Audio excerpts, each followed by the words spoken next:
Have you ever heard words so shocking that your entire world just stops spinning? Words that make you question everything you thought you knew about your life, your marriage, your future. I have. And trust me, nothing prepares you for the moment your husband looks you straight in the eyes and tells you that you're not enough. That he needs 2 women to feel complete. That he's been living a double life for 2 whole years. 2 years. That's 730 days of lies. Of kisses that meant nothing. Of I love yous that were split between 2 women. Of a man I trusted with my whole heart, my whole life, playing me like I was some kind of fool. My name is Sarah, and this is the story of how my perfect marriage turned into the biggest betrayal of my life. But more importantly, this is the story of how I took back my power, my dignity, and made sure that karma didn't just knock on his door. I made sure it kicked that door clean off its hinges. Before we dive deep into this, I need you to do something for me. Smash that like button right now. Subscribe to this channel and drop a comment telling me where you're watching from, because what I'm about to tell you, you won't believe it. And I need to know I'm not alone in this. I need to know that someone out there understands what it feels like to be shattered into a million pieces. Let me take you back to that day, March 15th, a Tuesday. Isn't it strange how you remember these details? What day of the week it was, what you were wearing, the smell in the air. I remember everything about that day like it was burned into my brain with a hot iron. I came home early from work. My boss had given me the afternoon off because I'd closed a huge deal for our company. I was practically floating on air. I remember thinking about how I'd surprise Marcus, my husband. Maybe we'd open that expensive bottle of wine we'd been saving. Maybe we'd finally book that trip to Italy we'd been talking about for years. I walked into our beautiful home, the one we'd bought together 5 years ago. White picket fence, rose bushes in the front yard, the whole American dream package. I called out his name. "Marcus, honey, I'm home early." The silence that greeted me should have been my first warning. I found him in his study, sitting at his desk, staring at his laptop screen with this look on his face. Not guilt, not panic, something worse, resignation. Like he'd been waiting for this moment and was almost relieved it had finally come. "We need to talk," he said, those 4 words, the 4 most terrifying words in the English language. I laughed nervously. "That sounds serious. What's wrong? Did something happen at work?" He closed his laptop slowly, deliberately. Then he looked at me with eyes that suddenly seemed like they belonged to a stranger. "Sarah, sit down, please." My heart started racing. You know that feeling when your body knows something terrible is coming before your brain catches up? That's where I was. My hands went cold. My stomach twisted into knots. "Marcus, you're scaring me. What's going on?" He took a deep breath, and then he said the words that would haunt me for months. "I've been seeing someone else for 2 years now. Her name is Jennifer." The room tilted. I swear to you, the entire room actually tilted like I was on a ship in a storm. I gripped the armrest of the chair to steady myself. "What?" It was barely a whisper. I couldn't get more air than that past the lump in my throat. "I love her, Sarah, but I also love you, and I've come to realize something about myself."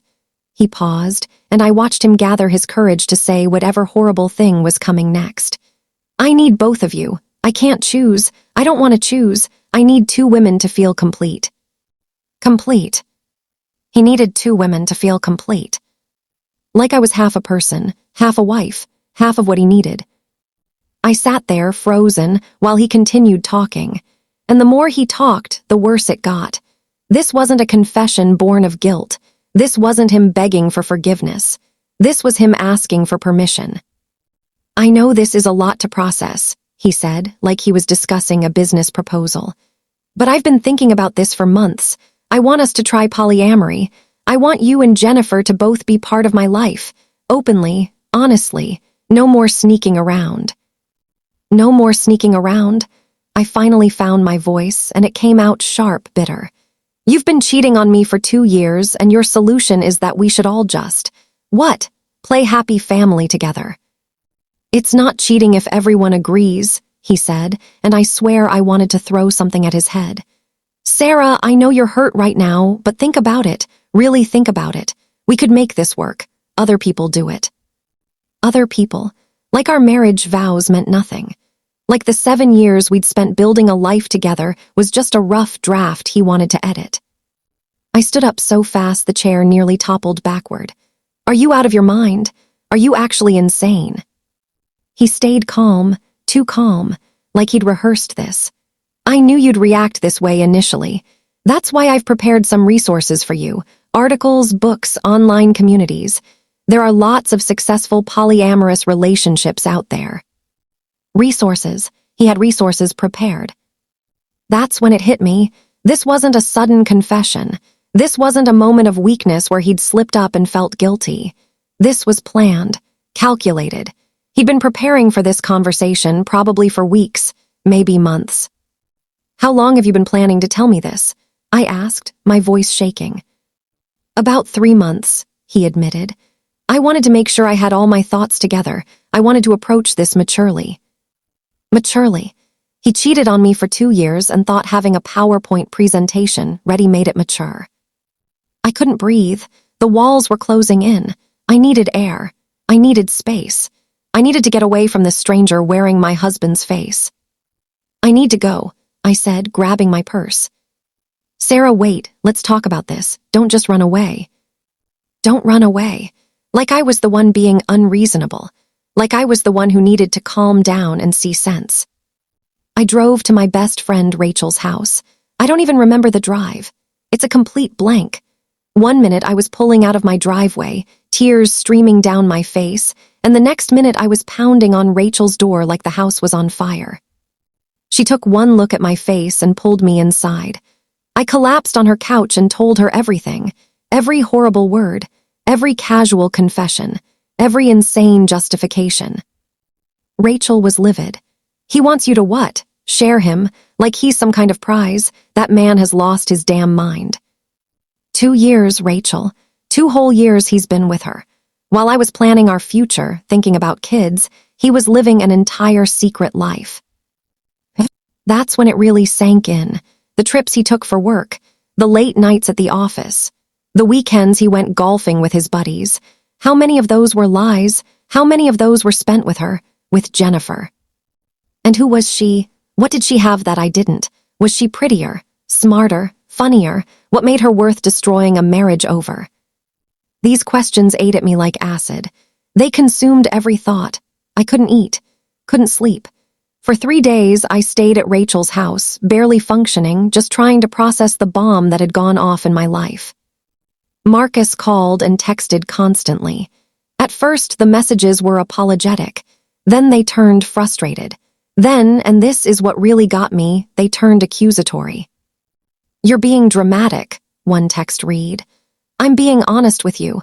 Most men would just keep lying. I'm trying to do this the right way. The right way. Cheating for 2 years and asking for permission to continue was the right way. Another text. Jennifer wants to meet you. She thinks if you two talked, you'd understand. She's actually really excited about the possibility of us all being together. She was excited. The woman who'd been sleeping with my husband for 2 years was excited to meet me. Like we were going to be best friends braiding each other's hair and sharing lipstick. I wanted to scream. I wanted to break things. But mostly I just felt numb, hollow, like someone had scooped out my insides and left me as an empty shell. Rachel held me while I cried. She fed me when I forgot to eat. She let me rant and rage and fall apart. And when I finally stopped crying long enough to breathe, she said something that would change everything. Sarah, honey, I love you, and I will support whatever you decide to do. But please, please don't let him make you feel like you're the problem here. You're not too little. You're not half of anything. He's just a selfish man who wants to have his cake and eat it too. And the question you need to ask yourself is, are you going to let him? Was I going to let him? At that moment, I didn't know. I was too broken, too hurt, too confused. But something small and hard was forming in my chest. Something that would grow into a fire. I didn't know it yet, but that was the moment everything changed. That was the moment I stopped being a victim and started becoming something else entirely.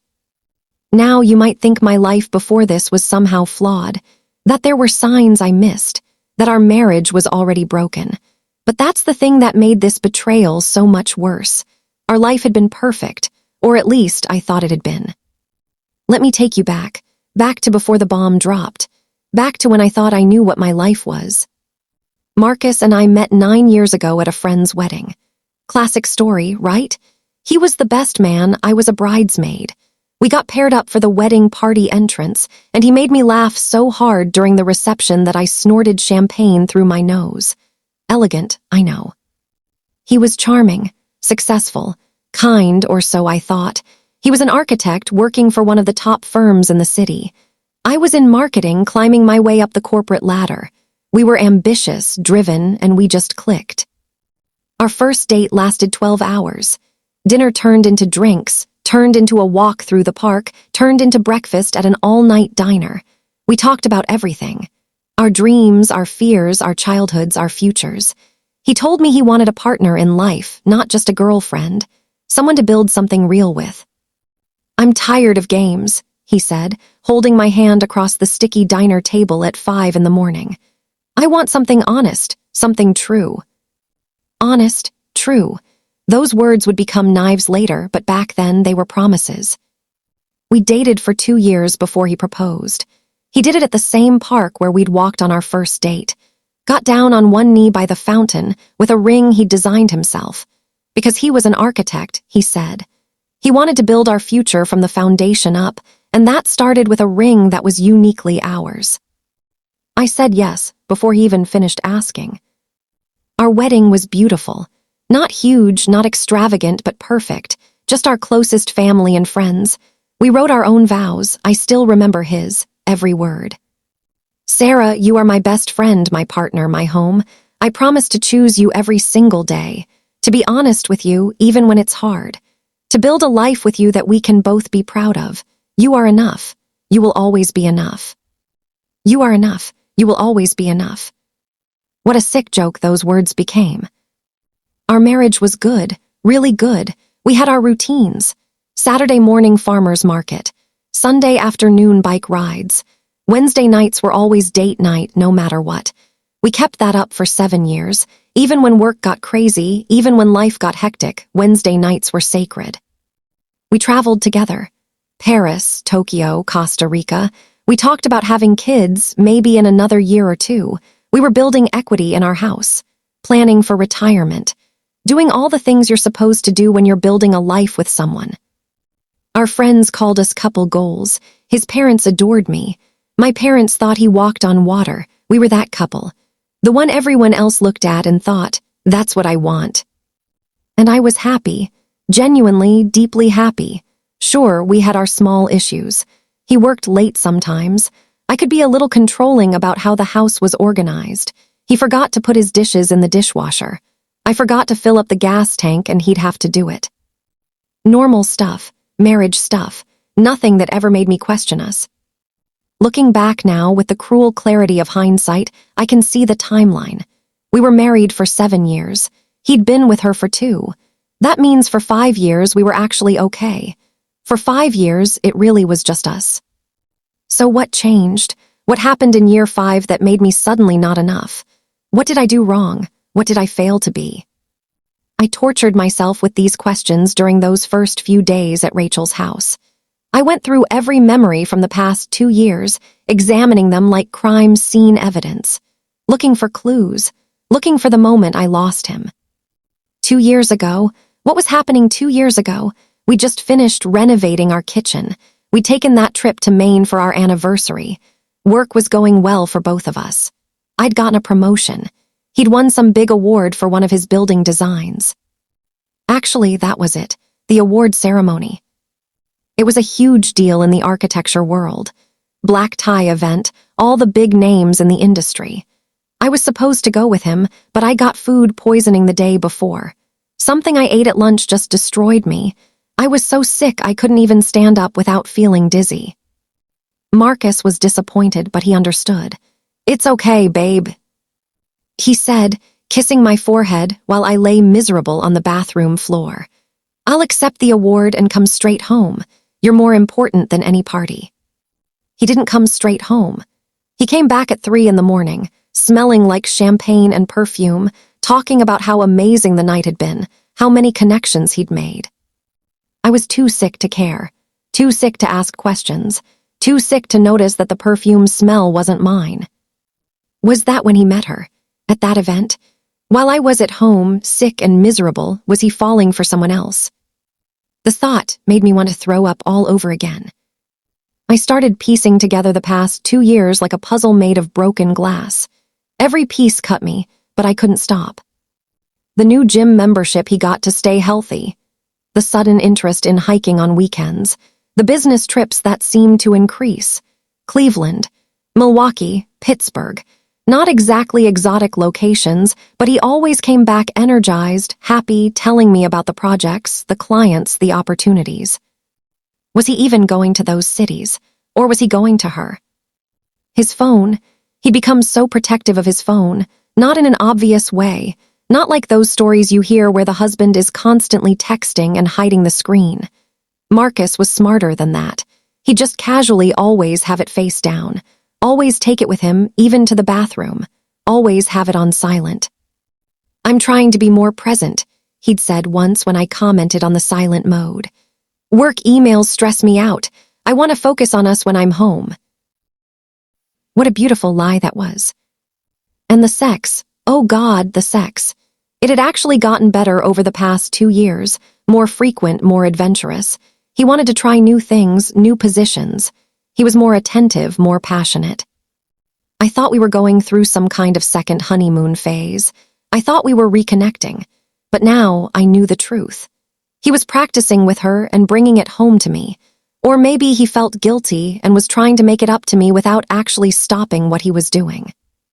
Either way, it made my skin crawl. Every intimate moment we'd shared for 2 years was tainted now, corrupted, ruined. I couldn't stop shaking as these realizations hit me, one after another. Rachel found me on her guest room floor at 2 in the morning, surrounded by tissues, my phone in my hand, scrolling through old photos of Marcus and me. "Sarah, honey, you need to sleep," she said gently. How did I not know, Rachel? How did I not see it? What kind of wife doesn't know her husband is living a double life? "The kind who trusted him," she said firmly. "The kind who had no reason not to. This isn't your fault. You didn't fail to notice. He succeeded at lying. There's a difference." But it didn't feel like a difference. It felt like failure. It felt like I'd been asleep at the wheel of my own life. On day 4 of hiding at Rachel's house, Marcus showed up at her door. She tried to send him away, but I told her it was okay. I needed to face him eventually. I needed answers. We sat in Rachel's kitchen while she hovered protectively nearby. Marcus looked tired. Good. I hoped he hadn't slept. I hoped he was suffering even a fraction of what I was going through. "I want to know everything," I said, my voice flat and cold. "And I mean everything. When did you meet her? Where? How did it start? I want every detail." He sighed like I was asking him to do something unreasonable. That sigh, that tiny, frustrated sigh, it told me so much about how he really felt. "Fine," he said. "If you really want to know, I'll tell you." And he did. He told me everything, and every word was a knife. He met Jennifer at that award ceremony 2 years ago. She was an interior designer, working on a project with another architect at the event. They started talking. Just talking, he insisted. About design, about work, about their philosophies on creating spaces. They exchanged numbers for professional reasons, to network, to potentially collaborate on future projects. "But then we kept talking," he said, "and it wasn't about work anymore. It was about everything. She got me in ways I didn't even know I needed to be gotten. She got him in ways I apparently didn't. It was just emotional for the first few months," he continued, like that made it better. "Just conversations, just connection. I knew it was wrong, but I couldn't stop. And then one night, after a particularly long call, I realized I had feelings for her, real feelings." "So you were having an emotional affair for months before it turned physical?" I asked, my voice shaking. "I guess, if you want to put it that way." If I wanted to put it that way, like there was another way to describe it. The physical affair started about 6 months after they met. A hotel. After a work event I hadn't gone to because I had a deadline at my own job. I felt guilty, he said. I really did. I came home that night planning to end it with her, planning to confess to you and beg for forgiveness. But then I saw you, asleep on the couch with your laptop, still working even though it was midnight, and I realized something. What? I demanded. What did you realize? That I didn't want to choose, that I loved you both, that you both gave me different things, fulfilled different needs. And I thought, why should I have to give up either one? Why does society say we can only love one person? Society. He was blaming society for his cheating. So for a year and a half after that, you just, what? Lived two lives, lied to both of us. I lied to you, he corrected. Jennifer knew I was married, she knows about you. The floor dropped out from under me again. She knows, she's known the whole time. Yes, she's known from the beginning. And honestly, Sarah, she's been incredibly patient and understanding about the situation. She didn't pressure me to leave you. She didn't give me ultimatums. She just loved me and waited for me to figure things out. How noble of her. What a saint. Sleeping with someone else's husband and being patient about it. I want to meet her, I said suddenly. Marcus looked surprised. Really? Yes. If you want me to even consider this insane proposal, I want to look her in the eye. I want to see the woman who's been sharing my husband for 2 years. I saw something flicker across his face. Hope, maybe. Like he actually thought I might go along with this. Like he thought meeting her would somehow make this okay. I'll set it up, he said. I think it's a great idea. I really think if you two meet, you'll see that this could work. Rachel grabbed my arm the second he left. Please tell me you're not actually considering this polyamory nonsense. God, no, I said, and I felt that hard, cold thing in my chest grow a little bigger. But I want to see her. I need to see her. I need to understand what I'm dealing with. What I didn't say, what I didn't even fully realize yet, was that I needed to see my enemy. Because that's what she was. That's what he was. Enemies who declared war on my life, on my marriage, on everything I'd built. And if there's one thing you need to know about me, it's this. I don't lose wars. The meeting was set for Saturday afternoon. A coffee shop. Neutral territory. Marcus would be there too, of course. Like some kind of deranged couples counseling session, except one of the couples had been secret for 2 years. I dressed carefully that morning. Not too casual, not too formal. I wanted to look put together. Strong. I wasn't going to show up looking like the broken, betrayed wife, even though that's exactly what I was. Rachel offered to come with me, to wait outside, to be backup. I loved her for it, but I said no. This was something I needed to do alone. I got to the coffee shop first. Ordered a black coffee I had no intention of drinking. Sat at the table Marcus had suggested, by the window. My hands were shaking, so I kept them wrapped around the hot cup, using the pain of the heat to focus myself. Marcus arrived next. He tried to kiss my cheek. I pulled away. He sat down across from me, looking nervous for the first time since this whole nightmare began. She'll be here in a few minutes, he said. Sarah, I really appreciate you doing this. I know it's hard, but I really think. Don't, I cut him off. Don't tell me what you think. Don't tell me how great this is going to be. Just don't. He fell silent. We sat there in awkward tension until the door opened. And there she was, Jennifer. I don't know what I expected. Some femme fatale, maybe. Some stunning beauty who would make me understand, at least visually, what he saw in her. But Jennifer was normal, pretty, sure, but not breathtaking. She was shorter than me, curvier than me, blonde where I'm brunette. She wore a sundress and sandals. She looked like someone you'd see at the grocery store and not think twice about. She looked like someone who could be my friend. And somehow, that made it worse. She walked to our table with a smile, an actual smile, like this was a pleasant social occasion. Sarah, she said warmly, extending her hand. It's so nice to finally meet you. Marcus has told me so much about you. I stared at her hand like it was a snake.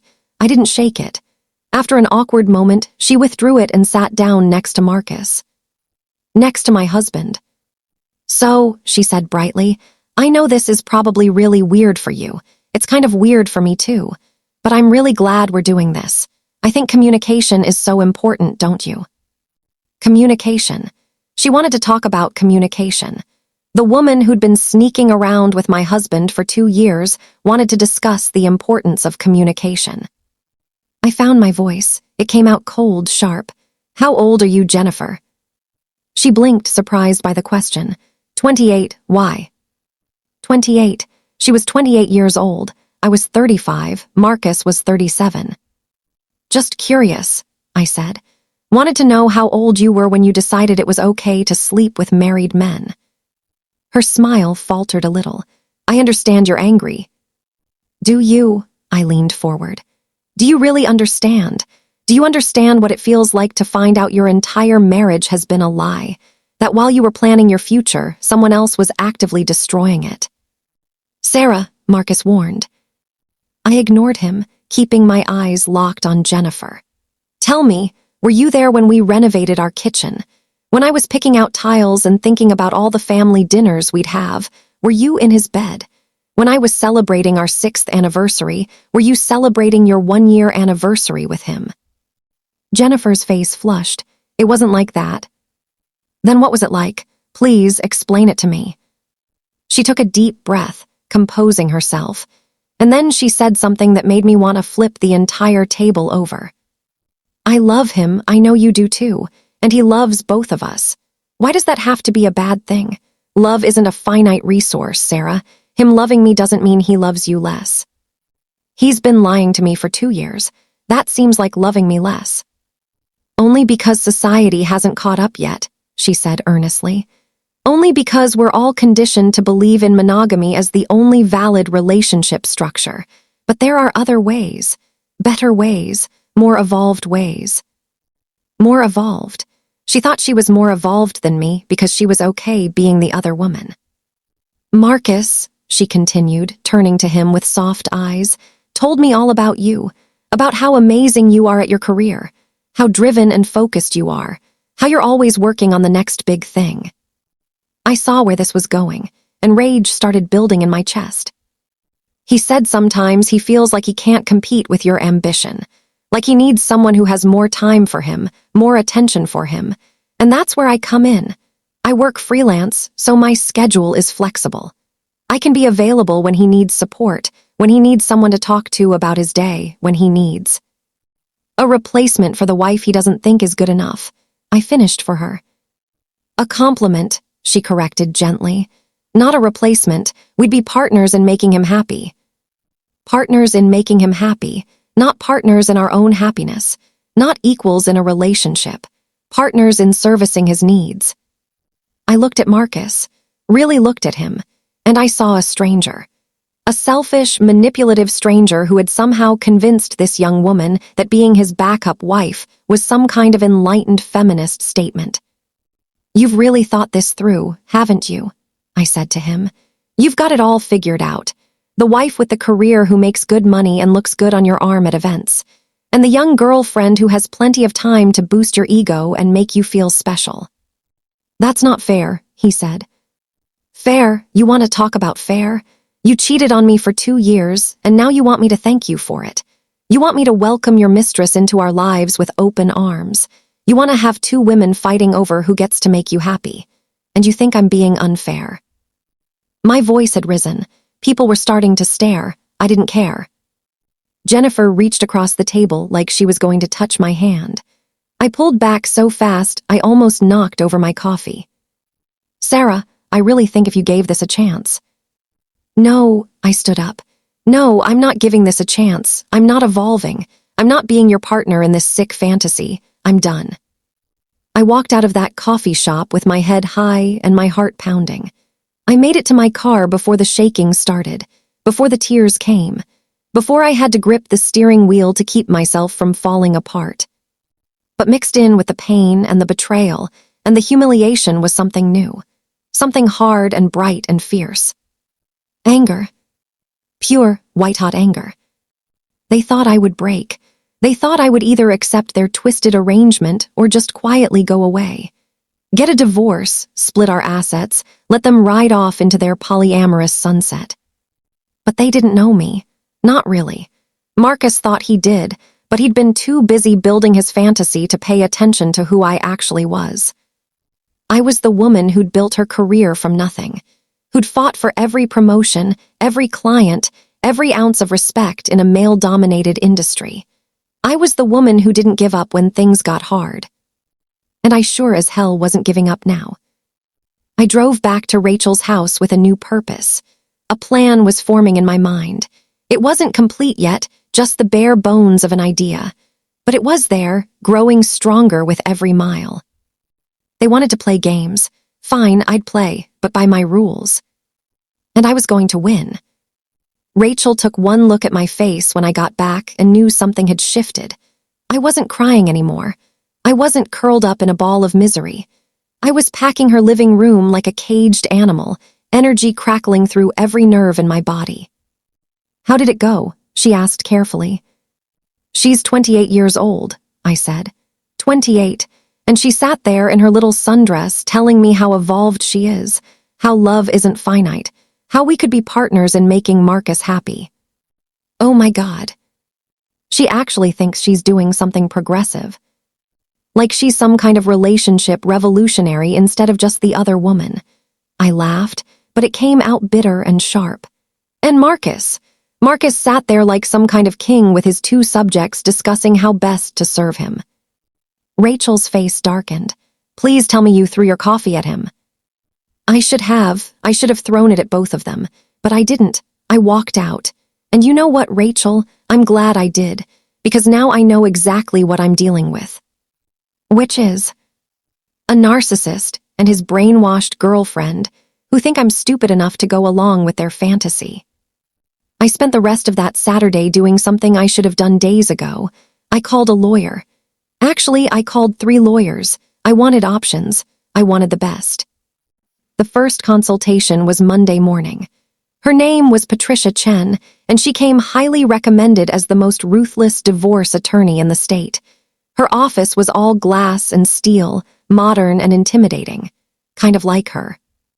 She was in her 50s, impeccably dressed, with sharp eyes that seemed to see right through me. "Tell me everything," she said, pulling out a legal pad. "And I mean everything.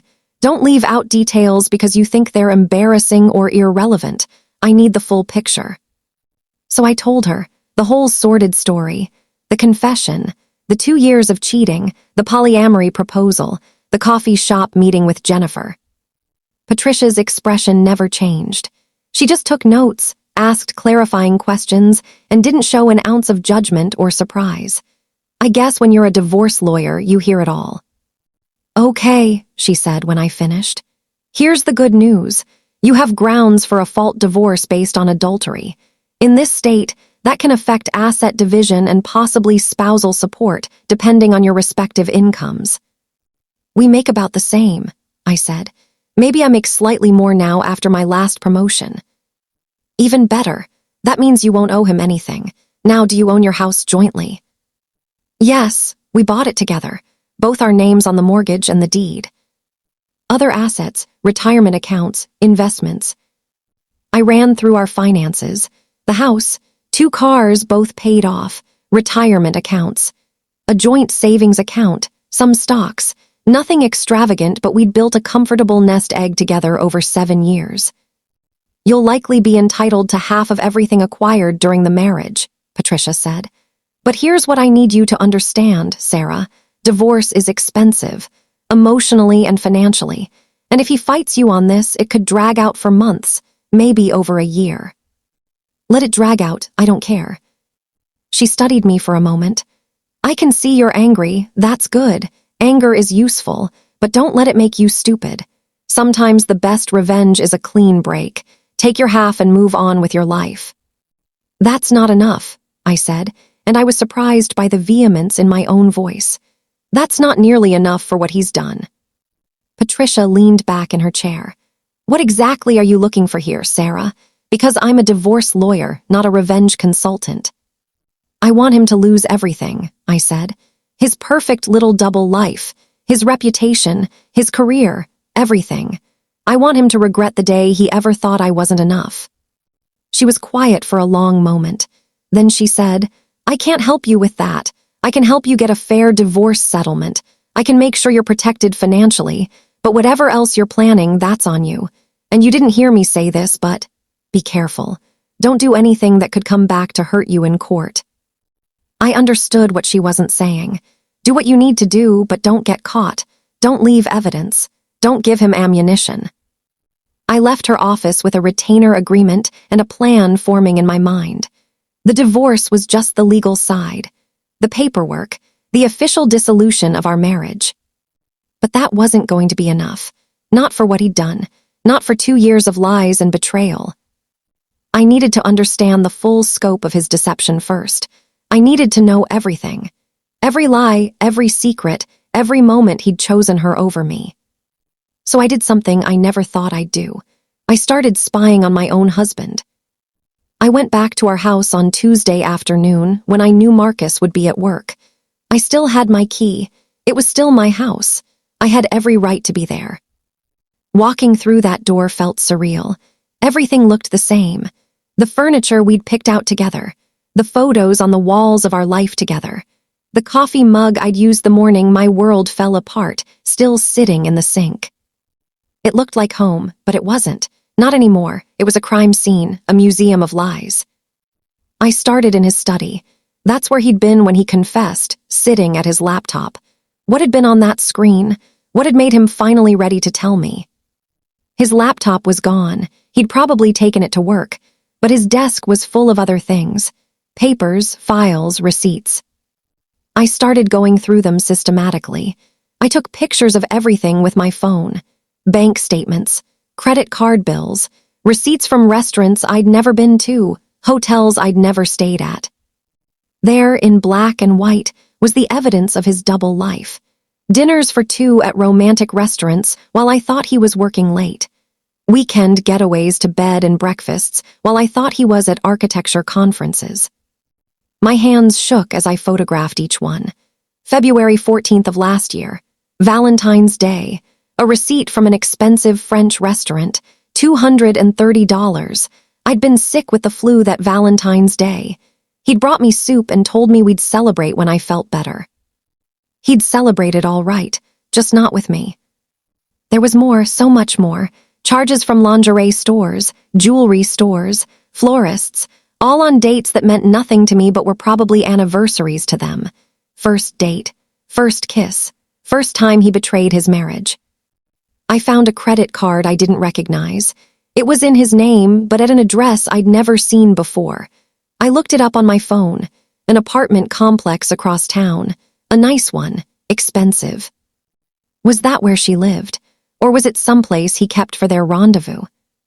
I photographed the statement. Rent payments, utility bills. He'd been paying for an entire apartment for over a year.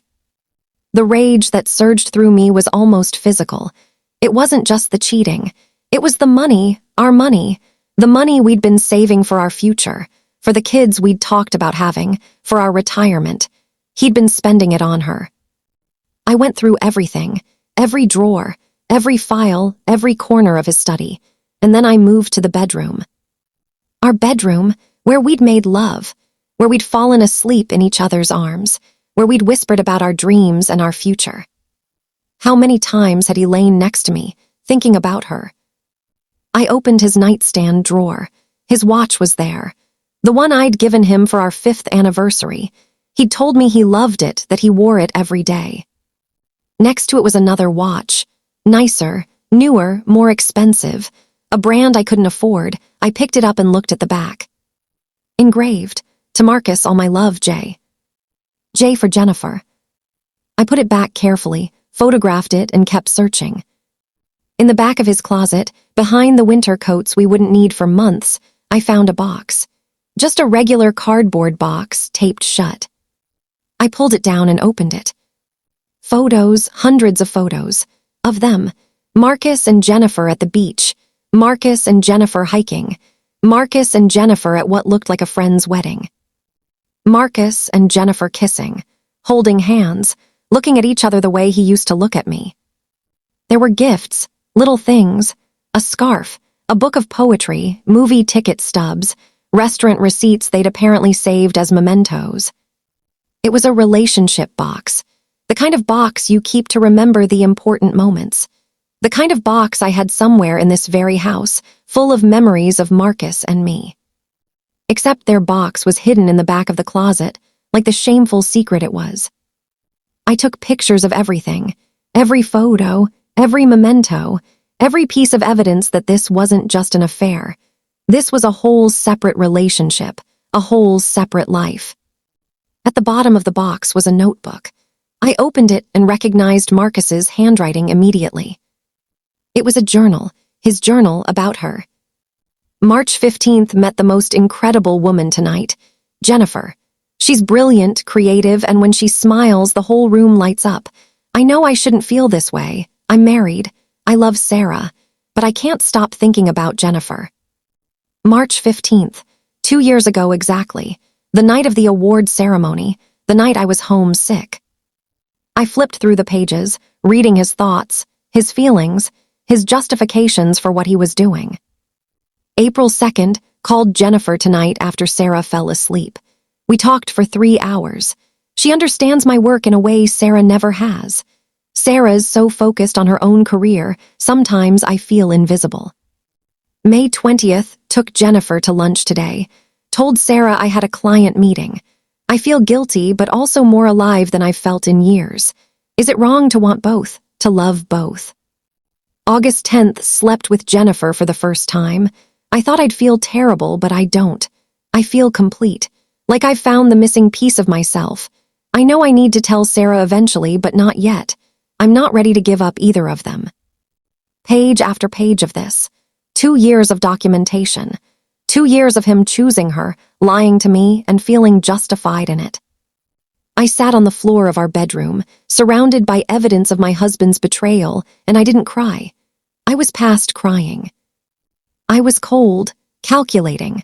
I took photos of every page of that journal, every word of his justification, every declaration of love for her, every casual mention of lying to me. Then I packed everything back in the box exactly as I'd found it, put it back behind the winter coats, left everything in his study exactly as it had been. I wanted him to have no idea I'd been there, no idea what I knew, no idea what was coming. Before I left, I went to our home computer, the desktop we shared, mostly for paying bills and storing photos. I knew his passwords. We'd always known each other's passwords. No secrets, we'd said. What a joke. I logged into his email, his personal email, not his work one, and there it was, years of correspondence with Jennifer. I didn't read them. I didn't have time, and honestly, I didn't have the stomach for it. Instead, I forwarded everything to a new email account I'd created just for this purpose. Every email, every attachment, every piece of digital evidence of their relationship. Then I cleared the forwarding history, so he wouldn't know what I'd done. I checked his social media. He didn't have much. A Facebook account he barely used, LinkedIn for work, but Jennifer was on his friends list. I clicked on her profile. It was mostly private, but I could see some things. Her profile picture, her cover photo, and there, if you knew what to look for, were the breadcrumbs. Check-ins at restaurants on the same nights as his receipts. Vague posts about the best weekend on dates he'd been out of town. A post from 6 months ago. Sometimes the right person is worth waiting for. Read. 32 likes, including one from Marcus. He'd liked his mistress's post about being the right person, where everyone could see it. Our mutual friends, his family, mine, and no one had questioned it because why would they? He was happily married, or so everyone thought. I screenshotted everything, built a digital file of evidence so comprehensive that there would be no denying any of it. By the time I left that house, I had everything I needed for the divorce. Patricia would be thrilled with how thorough I'd been. But the divorce was still just the beginning. I sat in my car outside our house, my house, and made a list on my phone, a list of everyone who needed to know what Marcus had done, what kind of man he really was. His parents, who thought he was the perfect son. His boss, who just promoted him to senior architect. Our friends, who thought we were relationship goals. His professional network, who respected him. Everyone who'd ever looked at Marcus and seen a good man, a faithful husband, a person of integrity. They all needed to know the truth. But I had to be smart about this. If I went on some rampage, I'd look crazy, like the unhinged ex-wife. I'd lose credibility. People would feel sorry for Marcus, not me. No, this had to be surgical, precise, strategic. I needed to let him destroy himself. I just needed to create the circumstances for it to happen. I drove back to Rachel's house with my phone full of evidence and my mind full of plans. She was waiting for me, anxious and worried. "Well," she asked, "did you find anything?" "Everything," I said. "I found everything." I showed her the photos, the receipts, the journal entries, the emails, all of it. Rachel's face went through a journey of emotions: shock, disgust, anger, and finally a dark kind of satisfaction. "You have him," she said. "Sarah, you have him dead to rights. He can't deny any of this." "I know. Patricia is going to have a field day with this in court." "So what now? You file for divorce. You take him for everything he's worth." "Yes," I said, "but not yet." Rachel looked at me confused. "Why not? The longer you wait." "The more rope I give him to hang himself with," I finished. "Rachel, if I file now, it's just a divorce. Sad but common. People will sympathize for a week and then move on. But if I wait, if I let him think he's getting away with this, he'll get sloppy. He'll get confident. And that's when people make mistakes." "What are you planning?" I smiled, and it wasn't a nice smile. "I'm going to give him exactly what he asked for. I'm going to say yes." "What? Sarah, you can't be serious." "I'm completely serious. I'm going to tell him I'll try the polyamory thing. I'll agree to meet with Jennifer again. I'll play the part of the confused wife who's willing to work on things." "Why would you do that?" "Because right now I'm the victim. Poor Sarah, whose husband cheated on her, but victims are powerless. I don't want to be powerless. I want to be in control." Rachel was looking at me like she didn't quite recognize me. I didn't blame her. I barely recognized myself. "If I agree to his insane plan," I continued, "I get access. I get to see how deep this goes. I get to meet Jennifer's friends, maybe her family. I get to see them interact. I get to find out everything. And more importantly, I get to document everything. Create a record of just how far he's willing to go with this. And then, when I have everything I need, when I've built a case so airtight that there's no way he comes out of this looking like anything but the villain he is, then I strike. I file for divorce. I expose everything. I make sure everyone knows exactly who Marcus really is." Rachel was quiet for a long moment. Then she said, "This is dangerous, Sarah, emotionally dangerous. Pretending to go along with this, spending time with them, watching them together. It's going to hurt. A lot." "I know. You could just walk away. File now. Take your half and start fresh. You don't owe him anything, especially not more of your time and energy." She was right. I could do that. It would be easier, cleaner, safer. But it wouldn't be justice. "He made a fool of me for 2 years," I said quietly. "He lied to me, betrayed me, spent our money on another woman, and then had the audacity to ask me to accept it, to welcome it, to be grateful for his honesty." "I know, honey. I'm not going to just walk away and let him play victim. Let him tell people we grew apart. Let him and Jennifer live happily ever after while I'm the bitter ex-wife. That's not how this ends." "How does it end?" I thought about that, about what I really wanted, what would make this right. "It ends with him losing everything. The marriage, the money, the respect, the career, the girlfriend, all of it. It ends with him alone, exactly as he deserves to be." Rachel nodded slowly. "Okay, I'm with you, whatever you need." "I need you to be my reality check. When I'm in deep, when I'm pretending to accept this situation, I need you to remind me it's all an act, that I'm not actually that woman. Can you do that?" "Absolutely. You're a warrior, Sarah. You're just putting on camouflage." A warrior in camouflage. I liked that. That night I called Marcus. He answered on the first ring, hope clear in his voice. "Sarah, are you okay? Where have you been staying? I've been at Rachel's. I needed time to think. Of course, I understand. Have you? Have you thought about what we discussed? I took a deep breath. This was it, the point of no return. I have, and I want to try. Silence. Then what, really? Really, I've been doing research, reading about polyamory, about ethical non-monogamy, and I think maybe you're right. Maybe I've been too closed-minded, too traditional. The words tasted like poison in my mouth, but I forced them out, sweet and convincing. Sarah, I don't know what to say. I'm so happy. I really think this could be amazing for all of us. All of us, like we were a team. I have some conditions, I said. If we're going to do this, we do it right. We need to set boundaries, rules. I need to get to know Jennifer properly, not just one awkward coffee meeting. I need to understand her, and she needs to understand me. Yes, absolutely. Jennifer has been reading a lot about this too. She has so many ideas about how to make this work. You two are going to love each other, I just know it. I doubted that very much.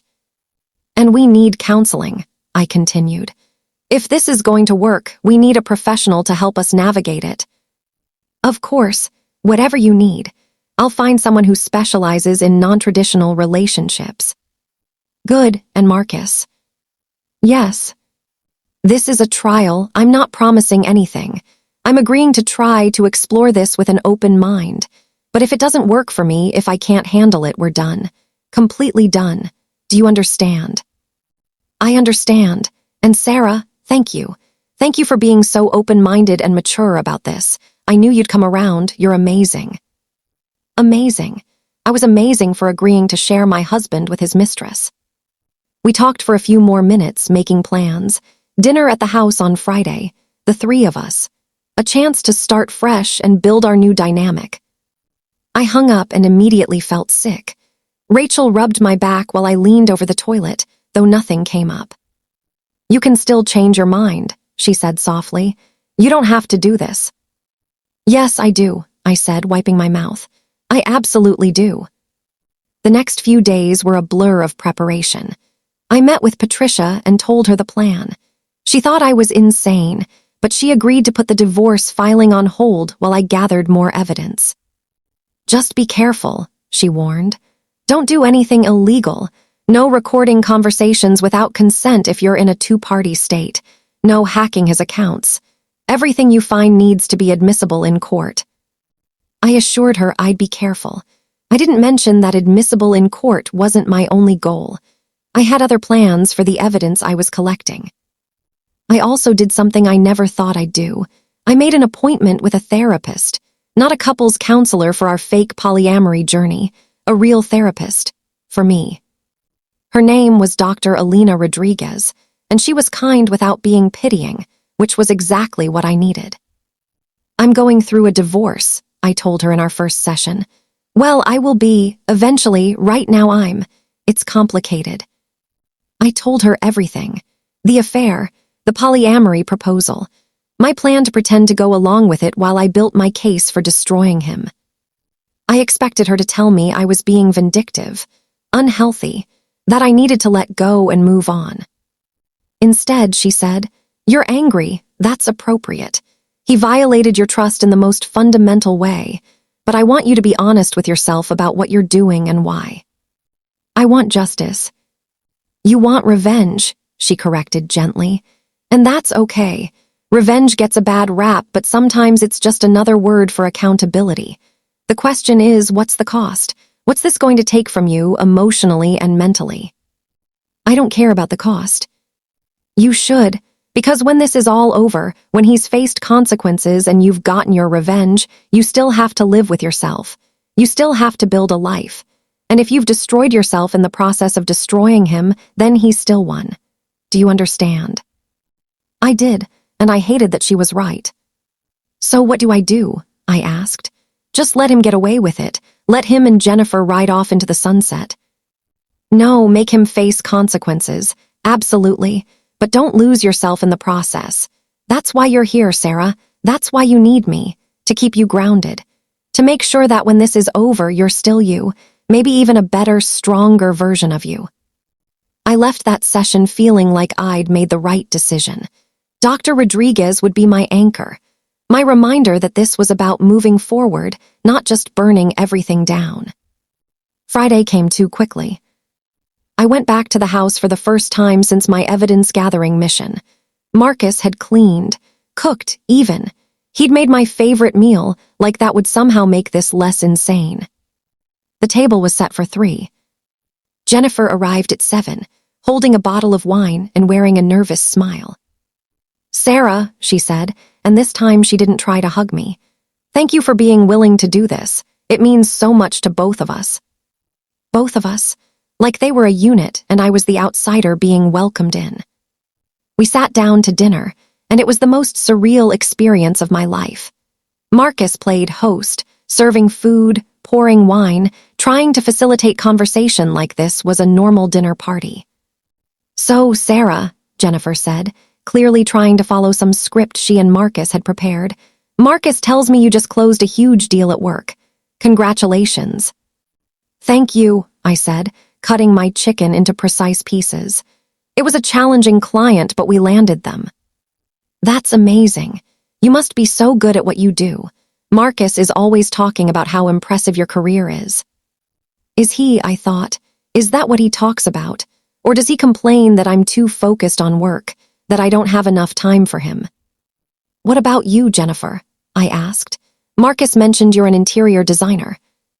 "I am, mostly residential.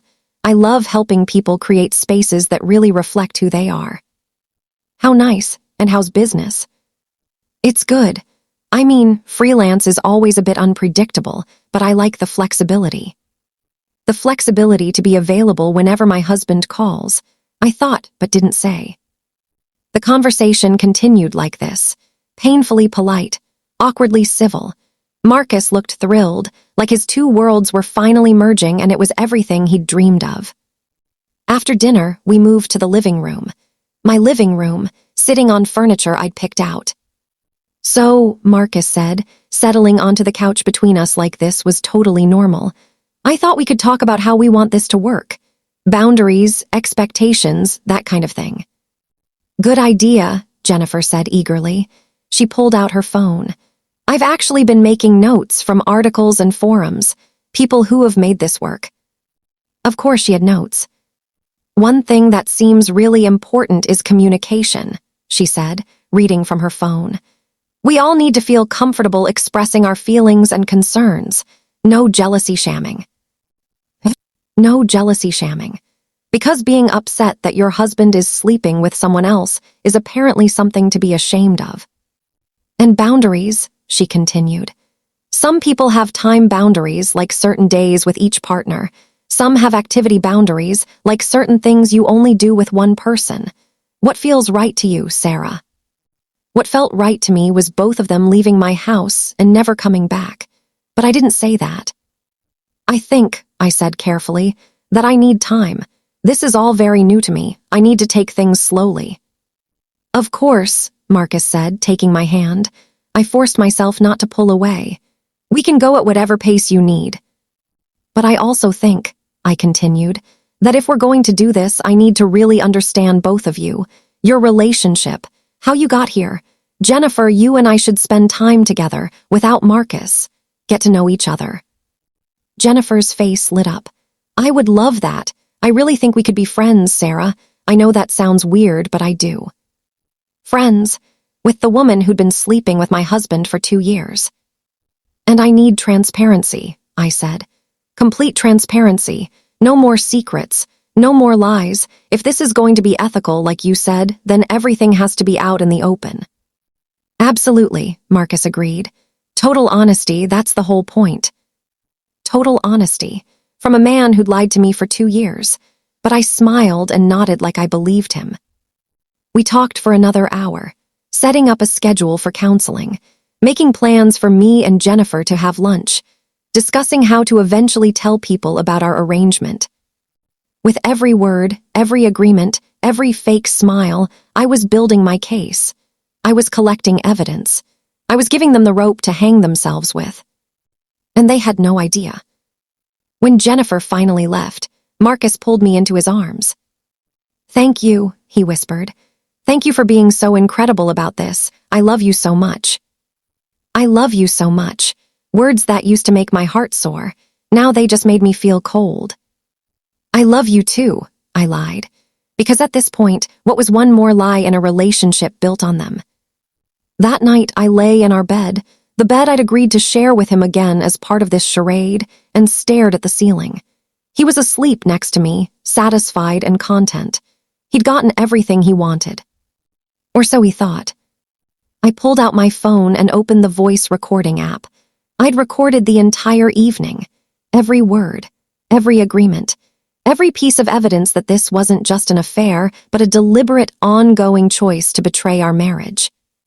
In the morning, I'd send it to my secure email, add it to my growing file.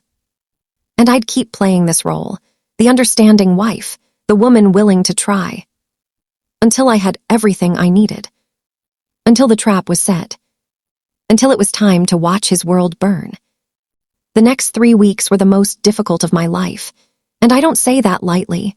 Harder than the initial betrayal. Harder than finding out about Jennifer, because this was active. This was me, every single day, putting on a mask and playing a role that made my skin crawl. I had lunch with Jennifer 3 times. 3 actual lunches where I sat across from her, smiled, and pretended we were becoming friends. Where she told me about her childhood, her dreams, her insecurities. Where she opened up to me like I was someone she could trust. And the whole time, I was recording everything. Not on my phone. That would be too obvious, too risky. I'd invested in a small recording device that looked like a pen. It sat in my purse, innocuous and invisible, capturing every word she said. At our second lunch, she told me how they met. Her version of the story, full of romance and destiny. I saw him across the room at that awards ceremony, she said, her eyes getting that faraway look people get when they're remembering something precious. And I know this sounds crazy, but I just knew. You know that feeling? Like the universe is telling you something. I said, sipping my coffee, non-committal, encouraging her to continue. We started talking about architecture and design, and Sarah, he was so passionate, so brilliant. I'd never met anyone who understood space and beauty the way I did. It was like talking to the other half of my soul. The other half of her soul, who happened to be married. When did you find out about me? I asked, keeping my voice neutral, curious. She had the grace to look uncomfortable. That first night, he mentioned his wife pretty early in the conversation. I was disappointed, obviously, but I thought, okay, he's married. We can just be friends, professional acquaintances. But it didn't stay that way. No, she admitted. We kept talking, texting, meeting for coffee to discuss projects. And somewhere along the way it became more. The feelings just grew. I tried to fight it, Sarah. I really did. I'd never been with a married man before. It went against everything I believed in. What changed? I asked, genuinely curious now. What makes someone compromise their values like that? He did, she said simply. He told me his marriage wasn't what it looked like from the outside, that you two had grown apart, that you were more like roommates than spouses, that you were both so focused on your careers that the romance had died years ago. I felt my jaw clench, forced it to relax. He said that. He said you barely talked anymore, that you hadn't been intimate in months, that he'd tried to reconnect with you, but you were always too busy, too tired, too focused on the next promotion. Lies, all lies. We'd had sex 2 weeks before he met her. We'd gone on a date night the week after. We'd talked every single day about everything and nothing. But this was what he'd told her. This was how he'd justified it, by rewriting our marriage, by making me the villain in his story, the cold, career-obsessed wife who neglected her husband. I see, I said quietly. Jennifer reached across the table and touched my hand. I'm telling you this not to hurt you, but because I think you should know. I think maybe you two had real problems, and instead of addressing them, you both just buried yourselves in work. And then he found someone who had time for him, and you... Well, you're finding that now, right? In this process. Finding what? The truth that my husband was a liar who'd invented problems in our marriage to justify cheating. But I nodded, smiled sadly. Maybe you're right. Maybe I was too focused on work. Maybe I did take him for granted. The words were ash in my mouth, but I said them. Because that's what she needed to hear. That's what would keep her comfortable, keep her talking, keep her revealing things. And she did. Over those 3 lunches, she told me everything. How guilty she'd felt at first. How Marcus had assured her that he was going to leave me eventually. That he just needed to find the right time. How a year passed, then another, and he still hadn't left. I gave him an ultimatum 6 months ago, she confided during our 3rd lunch. I told him I couldn't keep being the secret anymore, that I loved him, but I needed more. I needed a real relationship, not just stolen moments. What did he say? That's when he came up with the polyamory idea. He'd been reading about it, researching it, and he thought it could be perfect. A way for him to have both of us without anyone having to lose. Without anyone having to lose except me. Except the wife who didn't even know she was in a competition. Were you okay with that? I asked. The idea of sharing him. She considered this. Honestly, at first no, I wanted him to choose me, I wanted to be enough. She laughed bitterly. Ironic, right? Given that I was the other woman, but yes, I wanted to be the only one. What changed your mind? I realized that having part of him was better than not having him at all. And the more I researched polyamory, the more I thought maybe it could work. Maybe love doesn't have to be limited. Maybe we're taught to be possessive and jealous, but it doesn't have to be that way. She'd convinced herself, truly convinced herself that this was enlightened, progressive, better than traditional marriage. And Marcus had let her believe it, had encouraged it, because it gave him everything he wanted. I recorded every word, every justification, every admission, every detail about their relationship, their timeline, their plans. But I didn't just have lunch with Jennifer. I also went to counseling with both of them. Marcus had found a therapist who specialized in alternative relationship structures. Her name was Dr. Reeves, and she was exactly what I expected. Earth Mother type. Lots of talk about communication and processing feelings and releasing societal conditioning. Our first session, she had us each talk about what we wanted from this arrangement. Marcus went first. I want to love both of these incredible women openly and honestly. I want to build a relationship structure where everyone feels valued and respected, where we can support each other and grow together. He sounded like he was reading from a brochure. Jennifer went next. I want to stop hiding. I want to be able to love Marcus without shame or secrecy, and I want to build a friendship with Sarah. I think we could really support each other if we let ourselves. Then it was my turn, all eyes on me. The therapist with her encouraging smile, Marcus with his hopeful eyes, Jennifer with her eager expression. I want to understand, I said carefully. I want to understand how this could work, what it would look like, whether I can really do this. I paused, letting my voice shake just a little. I love Marcus. I've loved him for 9 years, and if this is what it takes to keep our marriage, then I need to try. I need to know I did everything I could. Dr. Reeves nodded approvingly. That's very brave, Sarah. This process requires courage and openness from everyone involved. Brave. She thought I was brave for agreeing to share my husband with his mistress. The sessions continued weekly. We talked about jealousy management, time allocation, sexual health and safety, how to handle holidays and family events, whether we'd all live together eventually or maintain separate spaces. It was surreal. Sitting in that office, having serious discussions about logistics of sharing a husband like we were planning a business merger. And I played along, asked thoughtful questions, expressed concerns that made me seem engaged and trying, allowed myself to cry occasionally, which Dr. Reeves said was healthy processing. All while recording every session, building my file, documenting everything. But the lunches and the therapy sessions weren't enough. I needed more. I needed the kind of evidence that would destroy him completely, not just in court, but in every aspect of his life. So I did something that even I thought might be crossing a line. I hired a private investigator. His name was Tom Garrett, former police detective turned pie. Rachel had found him through a friend of a friend. He was expensive, but he was good. Discreet. I need to know everywhere he goes, I told Tom in our first meeting. Everyone he talks to, everything he does when he thinks no one is watching. Can you do that? Tom looked at me with eyes that had seen too much. I can do that, but before we start, I need to know what you're looking for. Are you hoping I find something specific, or are you just gathering general information? I want to know if there's more, I said. Jennifer is the one he told me about, but a man who can lie for 2 years, who can maintain a whole secret relationship, who can look me in the eye every day and betray me. Is she really the only one? Tom nodded slowly. You think there might be others?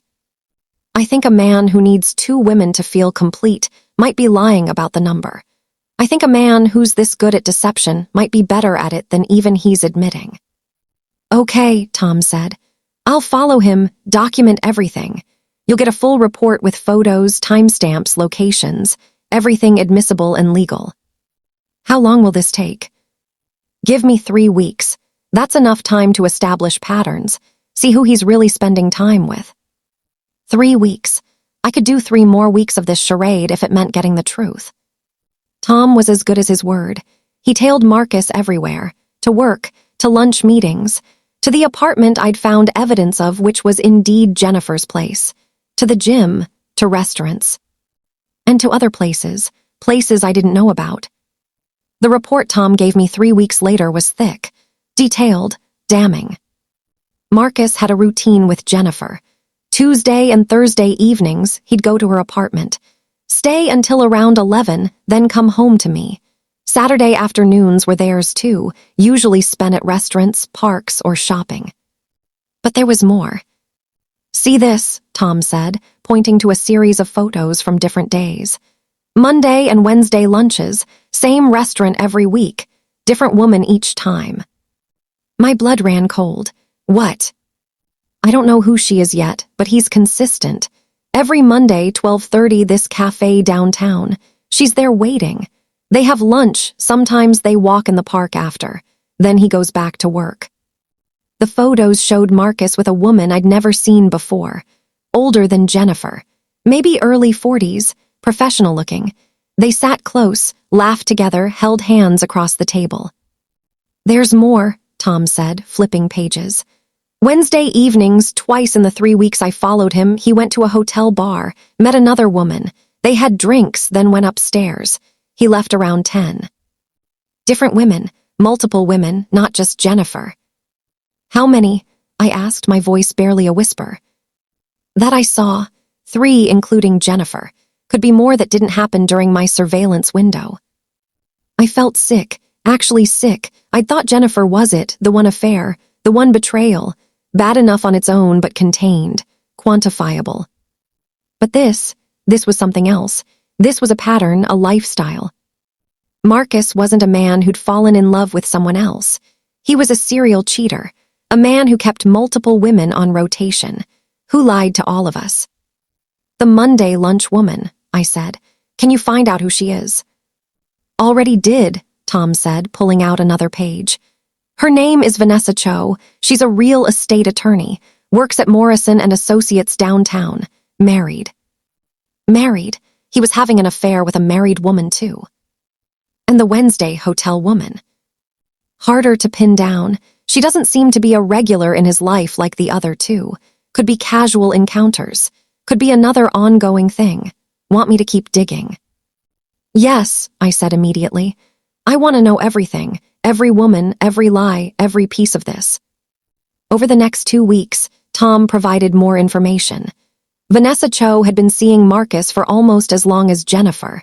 They'd met through work. She'd handled some real estate contracts for his firm. She was in an unhappy marriage, apparently, looking for escape and excitement. Marcus had given her the same story he'd given Jennifer, that his marriage was dead, that he was planning to leave, that they just needed to be patient. The Wednesday woman was actually multiple women, casual hookups from apps, one-night stands or occasional arrangements. Tom found evidence of at least 4 different women over the past month alone. I sat in my car reading Tom's final report, and something inside me just broke, or maybe it crystallized, hardened into something unbreakable. This wasn't about polyamory. It wasn't about needing 2 women to feel complete. It was about Marcus being a selfish, narcissistic man who wanted everything and felt entitled to take it, who lied to everyone, who manipulated everyone, who thought he was smarter than everyone else. And the polyamory proposal, that wasn't honesty. That wasn't evolution. That was just him trying to legitimize what he was already doing, trying to get permission retroactively for his cheating so he could continue without the inconvenience of hiding. Jennifer didn't know about Vanessa. Vanessa didn't know about Jennifer. None of them knew about the random hookups, and I was supposed to be the understanding wife who accepted all of it. No, absolutely not. It was time to stop playing the role, time to stop gathering evidence. I had everything I needed, more than enough. It was time to burn it all down. I called Patricia. File the papers, I'm done. You sure? She asked. Once we file, there's no going back. I'm sure, and Patricia, I'm going to need you to do something else for me. I told her about the other women, about Tom's investigation, about everything I'd found. She was quiet for a long moment. Then she said, Sarah, what exactly are you planning? I'm planning to make sure everyone knows the truth, everyone who needs to. Is that going to be a problem? As your lawyer, I have to advise you to be careful. Don't do anything that could be considered harassment or defamation. It's not defamation if it's true. No, she agreed, it's not. I spent the next 3 days planning. Not in anger, though I had plenty of that, but in cold, calculated strategy, every move deliberate, every action purposeful. I made copies of everything. The financial records showing money spent on Jennifer, on the apartment, on other women, the emails and text messages, the journal entries, the photos, Tom's investigation report, the recordings from lunches and therapy sessions. I organized it all into neat folders, digital and physical, backed up in multiple locations, impossible to deny, impossible to explain away. Then I made a list of recipients, people who needed to receive this information, people who deserved to know what kind of man Marcus really was. His parents were first on the list. They'd always been so proud of their son, the successful architect, the devoted husband. They deserved to know the truth. His boss, Richard Chen, was second. Marcus had just been promoted. He was representing the firm at client meetings, industry events. The firm's reputation was attached to his. They deserved to know what kind of person was representing them. Our friends, the couples we'd socialized with for years, who'd celebrated our anniversary, who'd looked at us as relationship goals, they deserved to know why our marriage was ending. And Jennifer, who thought she was the only one, who thought Marcus loved her, who thought they were building something real together, she deserved to know she was just one of many. Vanessa, too, the married woman who was risking her own marriage for Marcus, she deserved to know she wasn't special, that he was lying to her just like he'd lied to everyone else. I created individualized emails for each person, not a mass send, each one personal, each one with the specific evidence most relevant to them. For his parents, I included his journal entries. Let them read in his own handwriting how he'd deliberately deceived everyone, how he'd felt entitled to it. For his boss, I included the financial records, showed how he'd been using company time for his affairs, how he'd lied about business trips, how he'd misrepresented his character to clients and colleagues. For our friends, I included a timeline, a simple, clear breakdown of the lies, the double life, the truth behind our seemingly perfect marriage. For Jennifer, I included everything about Vanessa and the other women. Let her see that she wasn't his great love. She was just another conquest, another source of validation for his ego. For Vanessa, same thing, evidence of Jennifer, evidence of the others, proof that she was risking everything for a man who saw her as disposable. I scheduled all the emails to send on the same day, Same time, maximum impact. But I wasn't done. There was one more thing I needed to do, one more piece of the puzzle. I needed to confront Marcus one last time, not as the understanding wife, not as the woman trying to make polyamory work, but as myself, as Sarah, as the woman he'd betrayed and underestimated. I planned it for a Friday evening. I told Marcus I needed to talk. He probably thought it was about our arrangement, about working through my feelings with Dr. Reeves. He had no idea what was coming. I got to the house early. Our house, the one we'd bought together, the one I'd been staying in again for the past few weeks, playing house, pretending everything was fine. I set up my phone to record, not hidden this time. Right there on the coffee table, camera pointed at both of us. I wanted to see his face when I told him. He arrived home at 6:30, same as always. Called out, "Honey, I'm home," like we were a normal couple, like he wasn't living multiple lives. "In here," I called from the living room. He came in, loosening his tie, smiling. "Hey, beautiful, how was your day?" "Enlightening," I said. "Sit down, Marcus, we need to talk." Something in my tone made him pause, made his smile falter. "Is everything okay?" "Sit down." He sat, looked at the phone on the coffee table, recording light on. "Why are you recording this?" "For posterity," I said. "I want to remember this moment. The moment I stopped being your victim and became your worst nightmare." His face went pale. "Sarah, what?" "I know about Vanessa," I said simply. The color drained completely from his face now. "I don't know what you're—" "Monday lunches, every week for 2 years, same restaurant. She's a real estate attorney, married. You told her the same lies you told Jennifer, that our marriage was over, that you were leaving me, that she just needed to be patient." He opened his mouth, closed it, opened it again. No words came out. "And the Wednesday hookups, multiple women, women whose names you probably don't even remember, hotel bars and one-night stands. How did you—" He couldn't even finish the question. "Private investigator, 3 weeks of surveillance. Photos, timestamps, everything. You've been sloppy, Marcus, arrogant. You thought you were so smart, so careful, but you weren't." I pulled out my phone, opened the folder with Tom's photos, started showing them to him with Vanessa, him with random women, him going into hotel rooms. "I have everything," I said calmly. "Financial records, emails, text messages, your journal, recordings of you and Jennifer, recordings of our therapy sessions where you lied through your teeth about wanting ethical non-monogamy when you were actually just trying to legitimize serial cheating." Marcus looked like he was going to be sick. "Sarah, please, let me explain." "Explain what? That you're not a man exploring polyamory, you're just a cheater. That you've been lying to everyone. That you manipulated Jennifer into thinking she was special when she's just one of many. That you rewrote the history of our marriage to justify your actions."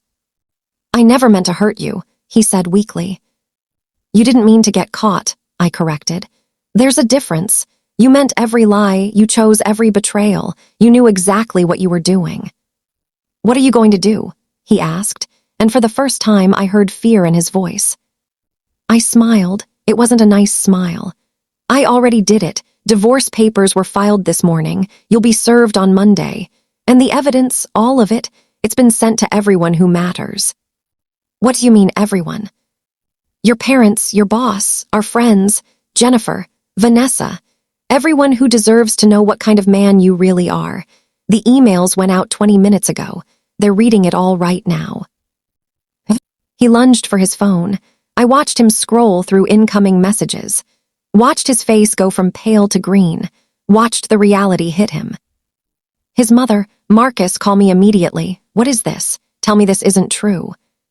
His father, "You disgust me. Don't call. Don't come to our house. I raised you better than this."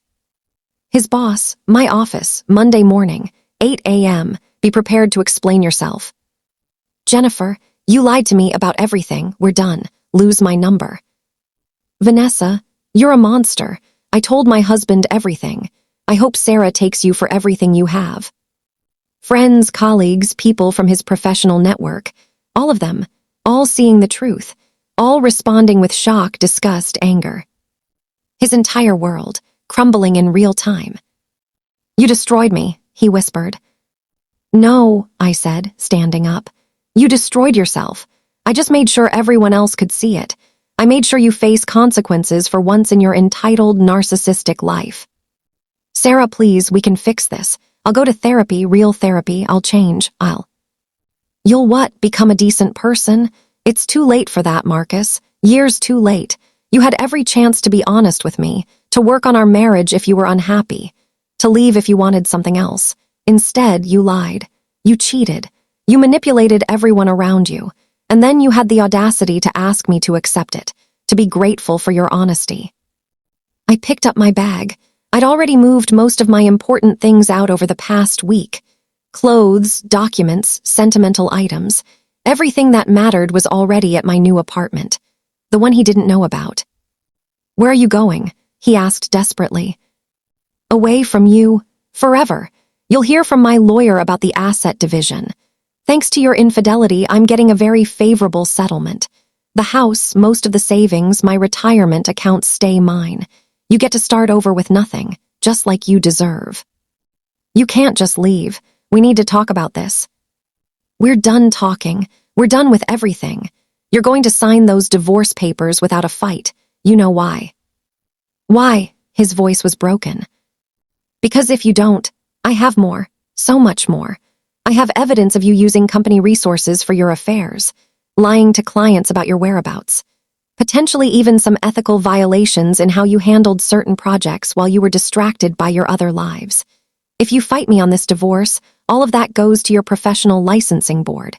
You won't just be divorced and humiliated. You'll be unemployed and unemployable." It was a bluff, mostly. I didn't actually have evidence of professional violations, but he didn't know that, and he was in no position to call my bluff. "You've thought of everything," he said bitterly. "I had 3 weeks to plan while you thought I was coming around to your sick fantasy. 3 weeks of playing the understanding wife while I built my case. You underestimated me, Marcus. You thought I was weak, compliant, someone who'd just accept whatever you decided our life should be. You were wrong." I walked to the door, stopped, turned back. "One more thing," I said. "That line you wrote in your journal. Is it wrong to want both, to love both?" The answer is yes. When both involves lying, cheating, and betraying everyone who trusts you, yes, it's wrong. And now you have neither. You don't have me. You won't have Jennifer, Vanessa, or any of the others once they all compare notes. You have exactly what you deserve. Nothing. I left him sitting there in our living room, his phone still buzzing with incoming messages, his world still collapsing around him. I got in my car, drove to my new apartment, walked inside, closed the door, and finally let myself feel it. The anger, the pain, the betrayal, the satisfaction, the relief. All of it. I called Rachel. "It's done." "How do you feel?" I thought about it, really thought about it. "Free," I said finally. "I feel free." The next few days were chaos. Marcus tried calling, texting, showing up at my new apartment, though I'd been smart enough not to tell him where it was and he couldn't find me. He sent emails begging for another chance, for forgiveness, for mercy. I blocked him on everything. Let Patricia handle all communication. His parents called me. His mother was crying. "Sarah, we're so sorry. We had no idea. We're horrified by what he did. You deserved so much better." His father was more direct. "Take him for everything. You have our full support." I thanked them. I'd always liked his parents. It wasn't their fault their son turned out to be a monster. Jennifer called too, got through before I could block the number. "I need to talk to you," she said. "Please, just give me 5 minutes." Against my better judgment, I agreed to meet her. One last time, at the same coffee shop where we'd first met. She looked terrible, eyes red from crying, no makeup, hair pulled back in a messy ponytail. "I'm sorry," she said immediately. "I'm so sorry. I didn't know about the others. I swear I didn't know." "Would it have mattered?" I asked. "If it was just you, would you have still done it?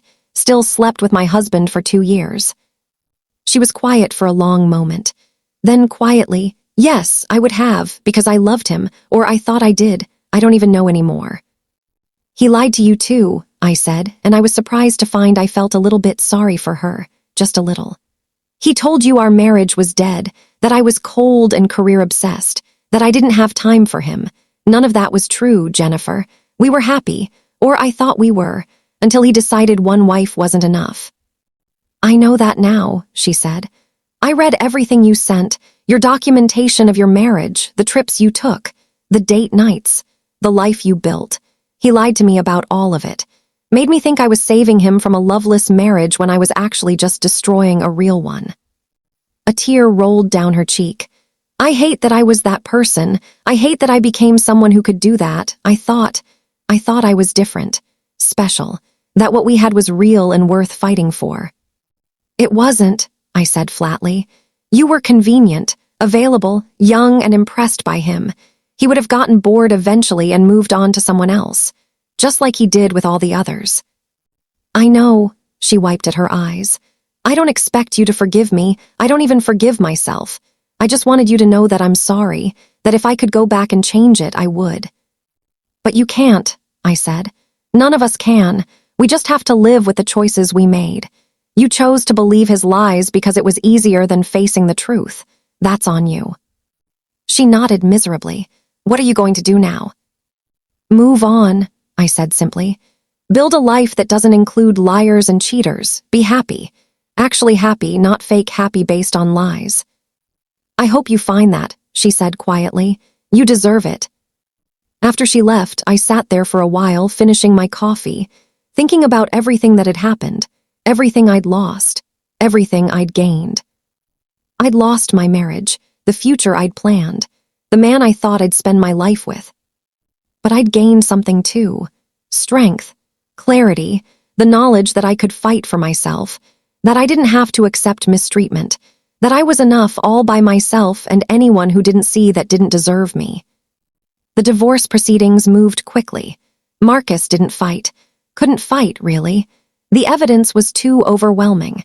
His lawyer probably advised him to take the deal and count himself lucky I wasn't asking for more. We split the assets just like Patricia predicted. I got the house, most of the savings. My retirement stayed mine. He got his retirement and one of the cars.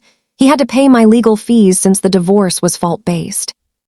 6 weeks after I'd filed, it was final. I was no longer Mrs. Marcus Thompson. I was just Sarah again. Sarah Mitchell, my maiden name, the name I'd had before I'd tied myself to a man who didn't deserve me. I sold the house. Too many memories, too much history, started fresh in a new place. Smaller, but mine, all mine. Work was going well. My boss had heard about the divorce through the grapevine and pulled me aside. "You doing okay? Anything you need." "Just to focus on work," I'd said, "to throw myself into something productive." She'd nodded, understanding, and she'd given me the biggest project of my career. A campaign for a major client, 6-figure budget, huge visibility. The kind of project that could make a career. I threw myself into it, worked 12-hour days, created something brilliant, something I was proud of. We landed the client. My boss promoted me to senior director, gave me a team of my own, a corner office, a significant raise. I was thriving, actually thriving. Meanwhile, Marcus was not.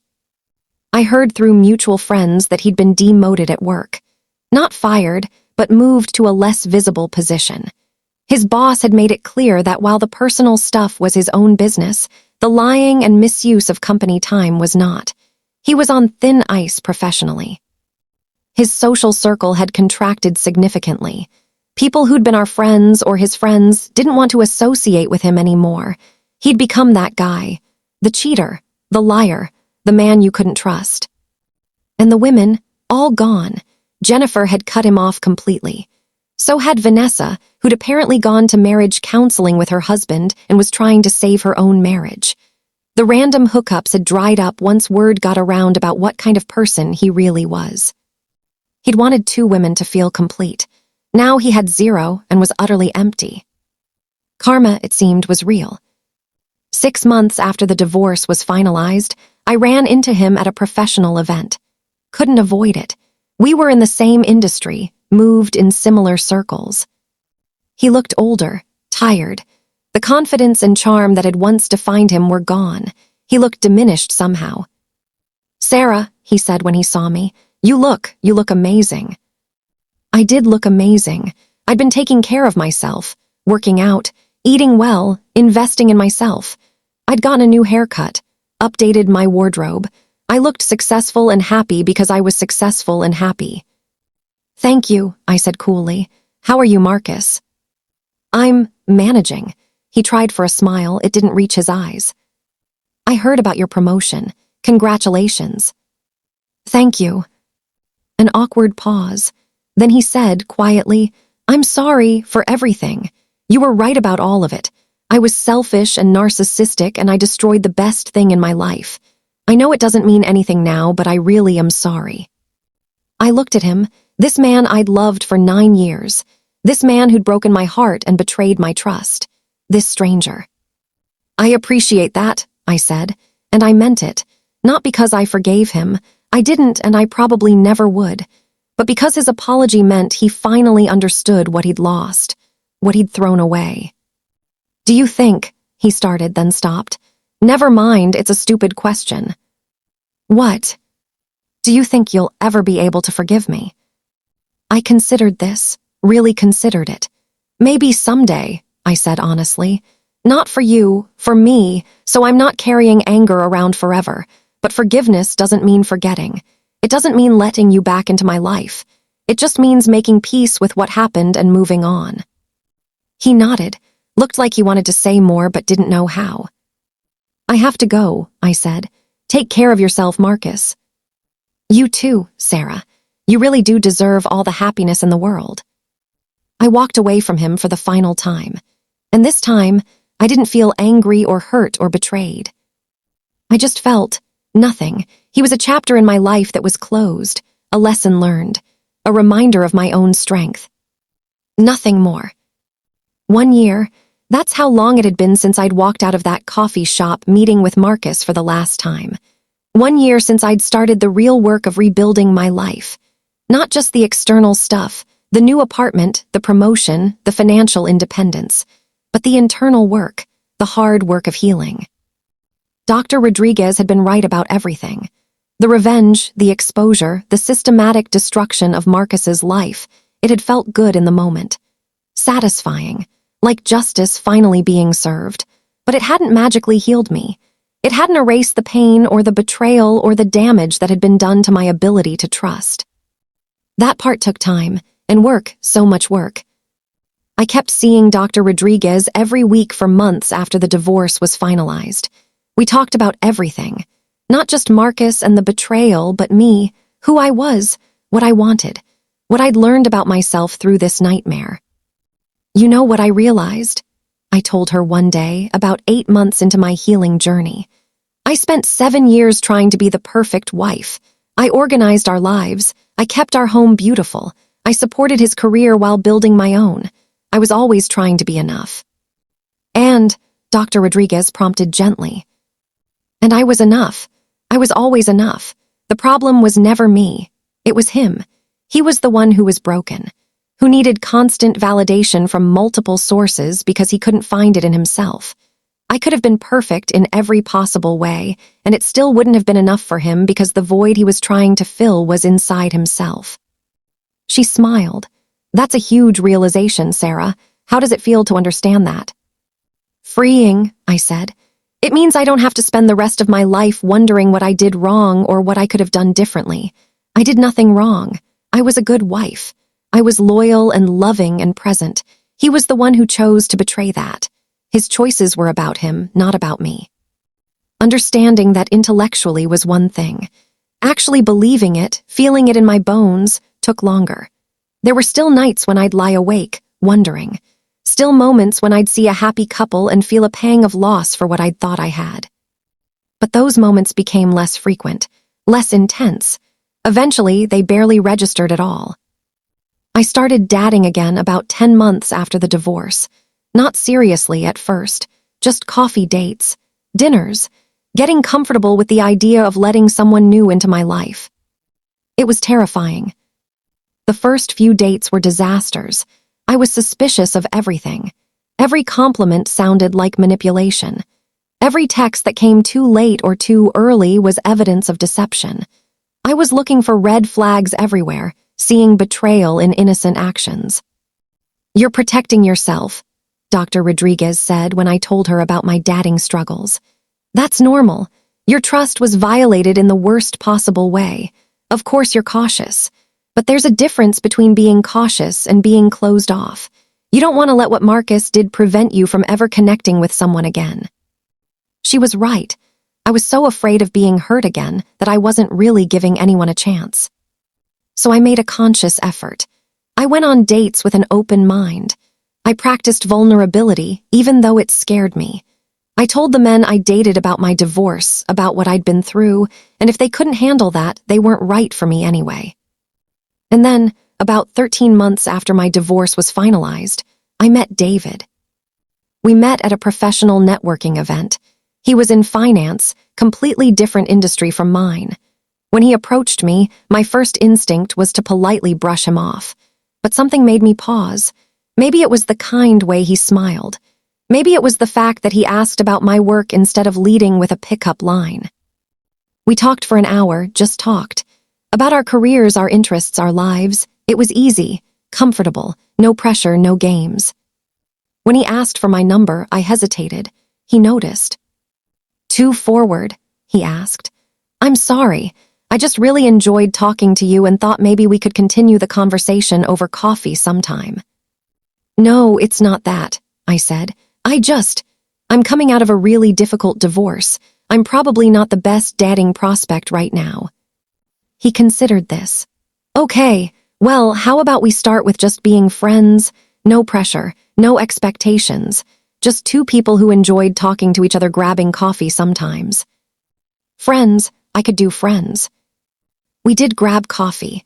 Then we grabbed lunch. Then dinner. And somewhere along the way, without me really noticing, we became more than friends. David was different from Marcus in every way that mattered. He was open, honest. When he said he'd call, he called. When he made plans, he kept them. There were no mysterious late nights or unexplained absences. More importantly, he was interested in me, the real me, not some ideal he wanted me to be. He asked about my work and actually listened to the answers. He supported my ambitions instead of feeling threatened by them. He made me laugh. He made me feel safe. "I need to tell you something," I said to him about 3 months into our relationship. We were having dinner at his place, and I'd been working up the courage all evening. "Okay," he said, setting down his fork and giving me his full attention. "What's on your mind?" "I'm terrified," I admitted. "Of this, of us, of getting hurt again. I know I seem confident and put together, but the truth is, I'm scared all the time that you're going to turn out to be someone different than who you seem to be. That I'm going to miss some sign or ignore some red flag and end up in the same situation I just escaped from." David reached across the table and took my hand. "Sarah, I can't promise that I'll never hurt you. People hurt each other sometimes, even when they don't mean to. What I can promise is that I'll always be honest with you. I'll always communicate with you. And if something's wrong, I'll tell you instead of sneaking around behind your back." "How do I know that?" I asked, adding how vulnerable I sounded. "How do I know you're telling the truth?" "You don't," he said simply. "That's what trust is. It's choosing to believe someone even though you can't know for sure. It's a risk. And I understand why that risk feels enormous to you right now. All I can do is show up consistently, be who I say I am, and hope that eventually you'll feel safe enough to really let me in." I started crying. Not sad tears, relief tears, because he got it. He understood, and he wasn't running away. "I want to let you in," I said. "I really do, I just need time." "Take all the time you need," he said. "I'm not going anywhere." And he didn't. He stayed, patient and consistent and exactly who he claimed to be. 6 months into our relationship, I realized I was happy. Actually, genuinely happy. Not the false happiness I'd had with Marcus, built on a foundation of lies I didn't know existed, but real happiness, based on trust and honesty and mutual respect. I realized I could envision a future again, not the future I'd planned with Marcus, That future was dead and buried. But a new future. Different, but just as good. Maybe even better because it was built on truth. It was around this time that I got a message on LinkedIn from someone named Rebecca Martinez. The name didn't ring a bell, but the message caught my attention. "Hi, Sarah, I know this is going to sound strange, but I think we have something in common. Or rather, someone. Can we talk? It's about Marcus Thompson." My stomach dropped. Even though I'd moved on, even though I was happy, the mention of his name still caused a physical reaction. I debated ignoring the message. I was past that chapter of my life. I didn't want to be dragged back into it. But curiosity won. I agreed to a phone call. Rebecca was 26 years old. She'd been seeing Marcus for the past 3 months. They'd met on a dating app, and everything had been great until she'd started noticing inconsistencies in his stories. She'd done some Googling and found articles about our divorce. Articles that had been written because Marcus's professional reputation had taken such a hit that it had become minor industry news. "I found your information through those articles," Rebecca said. "And I know this is probably the last thing you want to deal with, but I needed to know. Is everything they said true?" I gave her the condensed version. The affairs, the lies, the polyamory proposal that was really just an attempt to legitimize cheating. "Oh my God," she breathed. "He told me he'd been married once, but it ended because you two wanted different things, that it was mutual and amicable." "Of course he did." "Rebecca," I said gently, "I can't tell you what to do, but I can tell you that people don't change unless they do serious work on themselves. Has he mentioned therapy, counseling, any kind of accountability for his past actions?" "No," she said quietly. "He mostly just talks about how his ex-wife didn't understand him, how his family turned their backs on him, how his career suffered because of false allegations." False allegations. So that's the story he was telling now. "They weren't false," I said. "I have evidence of everything, documented proof. But more than that, I have my experience. And my experience is that Marcus is a man who will tell you exactly what you want to hear while doing exactly what he wants to do. You deserve better than that." She thanked me for my honesty and hung up. I never found out what she decided to do with that information. Whether she stayed or left, it was her choice to make. But talking to her made me realize something important. Marcus hadn't changed. He was still out there, still lying, still manipulating, and he probably always would be. And I was okay with that, not because I wished him well, but because he wasn't my problem anymore. He was someone else's lesson to learn, someone else's red flag to ignore or heed. I was free of him, completely and totally free. I shared this with Rachel over lunch the next day. Rachel, who'd been my rock through everything, who'd let me fall apart on her couch and then helped me put myself back together. "You know what's amazing?" she said, raising her glass of wine in a toast. "You're not angry anymore. When you talk about him, you're just neutral, like he's someone you used to know instead of someone who destroyed your life." "He didn't destroy my life," I said, realizing as I said it that it was true. "He destroyed a version of my life, the one I thought I had, but I built a new one, a better one, a real one." "To new lives," Rachel said. "To new lives," I echoed, clinking my glass against hers. That night, I sat down and wrote something I never thought I'd write. A letter to Marcus. Not to send, just for me. A way of processing everything and putting it to rest once and for all. "Dear Marcus," I wrote, "I forgive you, not because you deserve forgiveness, not because what you did was okay, but because I deserve peace. I deserve to move forward without carrying the weight of anger and betrayal. You taught me things I needed to learn. Even though I wish I'd learned them differently. You taught me that I'm stronger than I ever knew, that I can survive betrayal and come out better on the other side, that I don't need someone else to complete me because I'm already whole. You taught me to trust my instincts, to value honesty above all else, and to never accept less than I deserve. So thank you for the lessons. And goodbye. You're released from my story. You don't get to be the villain anymore because this isn't your story. It's mine. And I'm the hero." I didn't send it. I didn't need to. I burned it in my fireplace and watched the words turn to ash. watched that chapter of my life literally go up in smoke. And it felt good, final.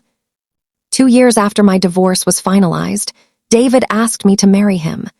We were on vacation in Greece, watching the sunset over the Aegean Sea, and he pulled out a ring. "I know marriage is complicated for you," he said. "I know you have trauma around it, so I need you to understand that this isn't about a piece of paper or a legal contract. This is me asking you to build a life with me, whatever that looks like, whatever makes you feel safe and happy." I looked at this man who'd been patient with my fears, who'd shown up consistently for 2 years, who'd proven through actions, not just words, that he was who he claimed to be. And I said yes. We got married 6 months later. Small wedding, just close friends and family, nothing like my first wedding with all its expectations and traditions. This one was real, honest, ours. Rachel was my maid of honor. During her toast, she said, "I've known Sarah for 15 years. I've seen her at her highest highs and her lowest lows. And I can tell you that the woman standing here today is the strongest, bravest, most incredible version of herself. She took the worst betrayal and turned it into the greatest comeback.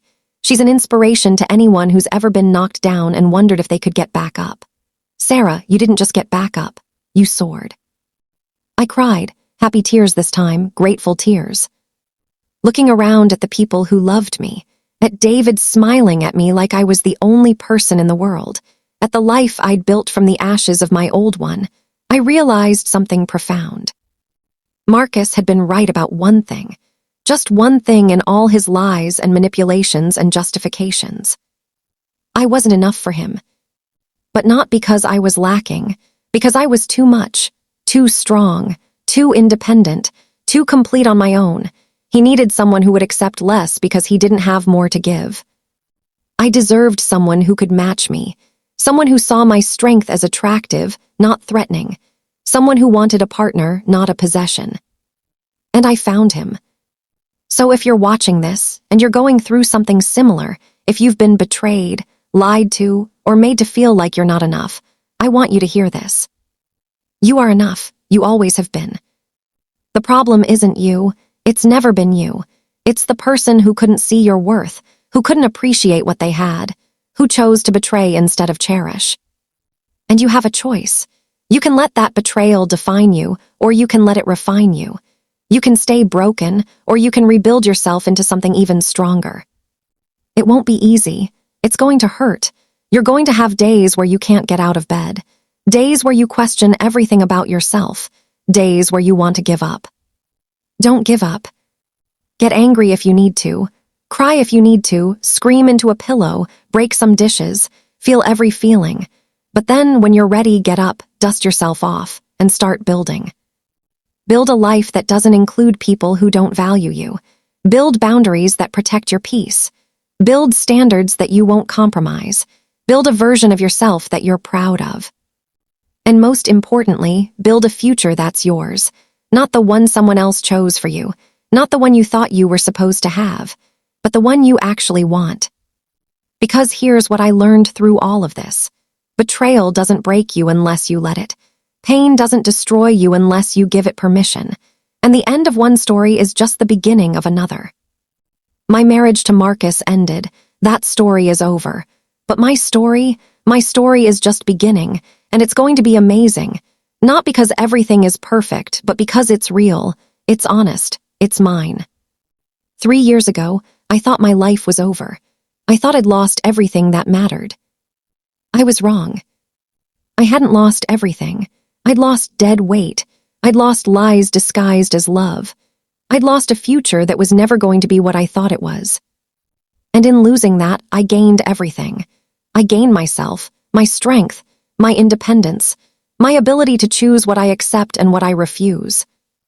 I gained the knowledge that I can survive anything, that I'm not defined by what happens to me, but by how I respond to it. I gained real love, based on honesty and respect and mutual support. I gained a life I'm proud of, a career I love, friends who showed up when it mattered, a partner who chooses me every single day. And I gained a story worth telling, a story that might help someone else who's where I was 3 years ago, broken, betrayed, wondering if they'll ever be okay again. You will be okay, more than okay, you'll be extraordinary. Because that's what happens when you refuse to let betrayal have the last word, when you choose yourself, when you decide that you deserve better and refuse to accept anything less. Marcus thought he needed 2 women to feel complete. Turns out, he wasn't complete enough for one good woman. And I'm grateful for that.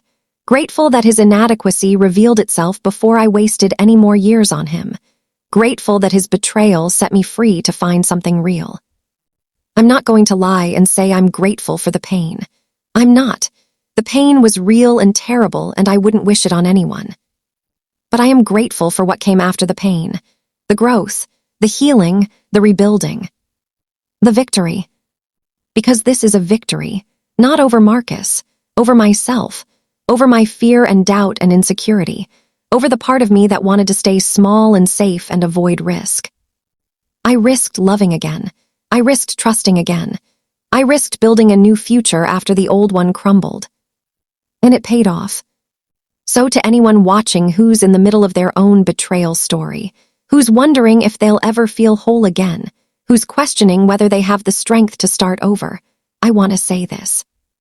You have the strength, you are whole, and you will not just survive this, you will thrive. Take your time, feel your feelings, lean on people who love you, get professional help if you need it. There's no shame in that, I needed it. It saved me. But most importantly, believe in yourself. Believe that you deserve better. Believe that this ending is also a beginning. Believe that the best chapters of your life might still be unwritten. Because they are. Mine certainly were.